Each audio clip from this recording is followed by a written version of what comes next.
အာရဟံပူဇော်ထုကိုခိုင်တော်မူထိုက်သောမြတ်စွာဘုရားအာရဟံကိလေသာကိစေတော်မူသောမြတ်စွာဘုရား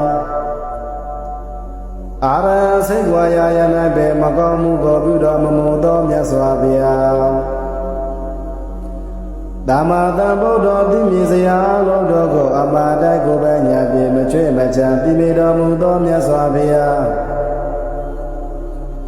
ဝိဇ္ဇာသရဏသဗ္ဗံသောဝိဇ္ဇာသုံးပါးဝိဇ္ဇာ7ပါးจิตတိလ15ပါးတို့နှင့်ပြည့်စုံတော်မူသောမြတ်စွာဘုရားသူကတော်ကောင်းသောစကားမကရွယ်ကျိုးစီသောစကားကိုတော်ဆိုတော်မူသောမြတ်စွာဘုရား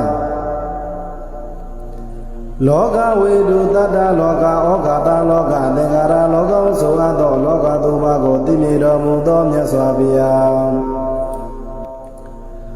အနောန္တရပုရိသဓမ္မတရတိဆုံးမတတ်သောတရဝါတို့ကိုအတုမစိဆုံးမတော်မူသောမြတ်စွာဘုရား